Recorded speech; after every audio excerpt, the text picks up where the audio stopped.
তো বন্ধুগণ, আশা করি সবাই ভালো আছো।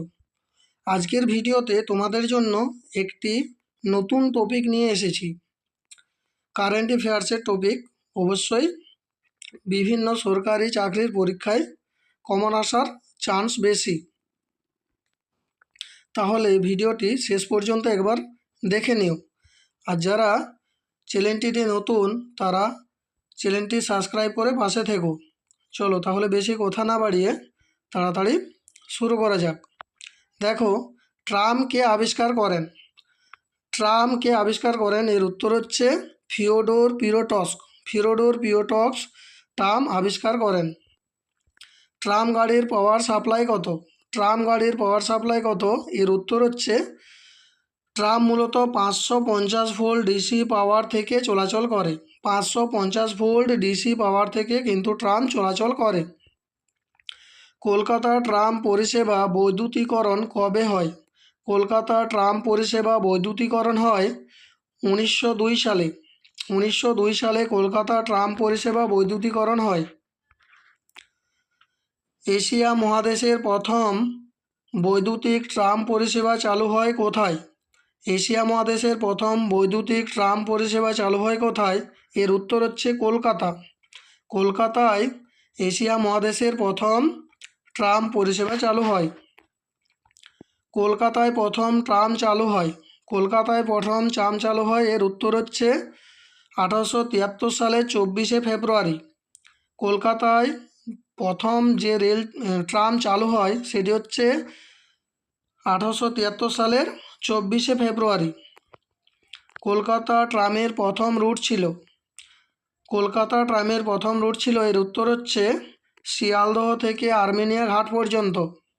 শিয়ালদহ থেকে আর্মেনিয়া ঘাট পর্যন্ত কলকাতায় ট্রামের প্রথম রুট ছিল।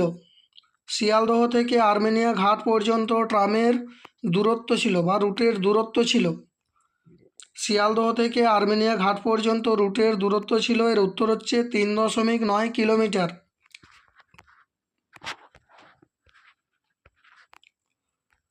কলকাতা ট্রাম প্রথম বন্ধ হয়ে যায়। কলকাতা ট্রাম প্রথম বন্ধ হয়ে যায় 1873 সালের 20 নভেম্বর। কী কারণে বন্ধ হয়? না, যাত্রীর অভাবে।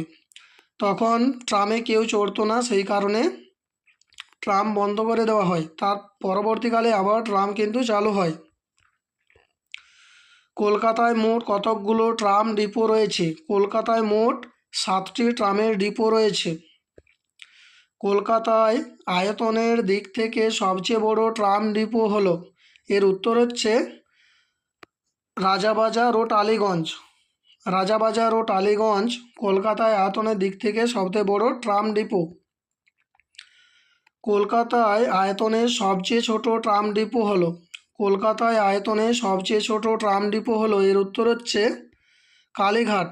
কালীঘাট সবচেয়ে ছোট ট্রাম ডিপো আয়তনের দিক থেকে কলকাতায়। কলকাতা ট্রামের ওয়ার্কশপ রয়েছে?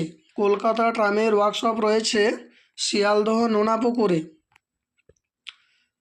কোন একজন বাঙালি কবি কলকাতায় ট্রাম দুর্ঘটনায় মারা গেছেন? এটি কিন্তু ভেরি ভেরি ইম্পর্ট্যান্ট। যে পরীক্ষাগুলো আসছে সেই পরীক্ষাগুলোর জন্য এই প্রশ্নটি কিন্তু ভেরি ভেরি ইম্পর্ট্যান্ট। কোন একজন বাঙালি কবি কলকাতায় ট্রাম দুর্ঘটনায় মারা গেছেন? এর উত্তর হচ্ছে কবি জীবনানন্দ দাশ।